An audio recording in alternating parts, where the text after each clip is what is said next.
There were creatures that had pretty developed nervous systems 300 to 600 million years ago, and we were living in trees as small mammals 60 million years ago, and we were down on the plains between 60 million and 7 million years ago, and that's about when we split from chimpanzees, and modern human beings seem to emerge about 150,000 years ago, and civilization pretty much after the last ice age, something after 15,000 years ago. Not very long ago at all, you know.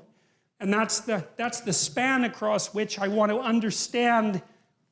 That's the span across which I want to understand. I want to understand why we are the way we are, looking at life in its continual complexity, right from the beginning of life itself. And there's some real utility in that because we share attributes with other animals, even animals as simple as crustaceans, for example, have nervous system properties that are very much like ours, and it's very much worth knowing that. And so I think in an evolutionary way, I think it's a grand and remarkable way to think because it has this incredible time span, right? It's this amazing, I mean, people at the end of the 19th century, middle of the 19th century thought the world was about 6,000 years old. I mean, 15 billion years old, that's a lot more, right? It's a lot grander, it's a lot bigger, but it's also a lot more frightening and alienating in some sense because, you know, the cosmos has become so vast, it's either easy for human beings to think of themselves as trivial specks on a trivial speck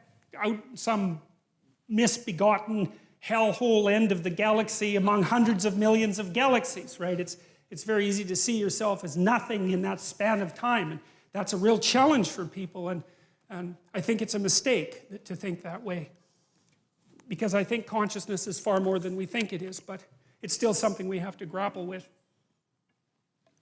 I'm a psychoanalytic thinker, and what that means is that I believe that people are collections of subpersonalities and that those subpersonalities are alive.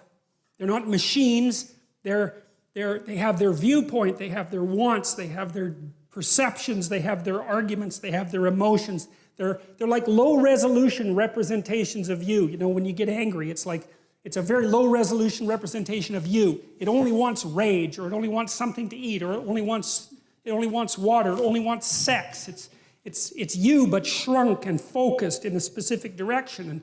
And all those motivational systems are very, very ancient, very archaic, and very, very powerful. And they play a determining role in the manner in which we manifest ourselves. And as Freud pointed out with the id, we have to figure out how to take all those underlying animalistic motivations and emotions and civilize them in some way so that we can all live in the same general territory without tearing each other to shreds, which is maybe the default position of both chimpanzee and humanity.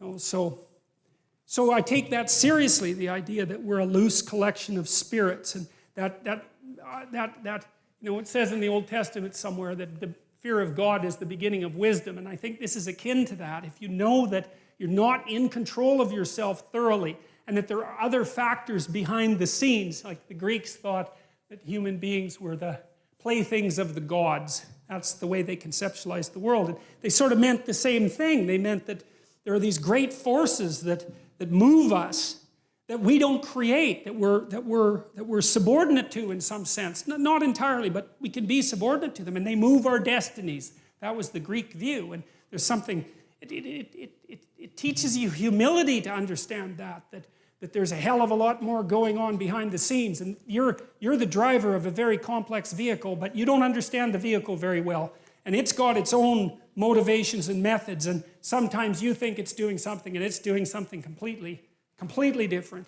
You see that in psychotherapy all the time because, you know, you help someone unwind a pattern of behavior that they've manifested forever. First of all, they describe it, then they become aware of it, then maybe they start to see what the cause is. They had no idea why they were acting like that. You know, they have to have the memory that produced the behavioral pattern to begin with. It has to be brought back to mind, and then it has to be analyzed and assessed, and then they have to think about a different way of acting, and it's extraordinarily complex. So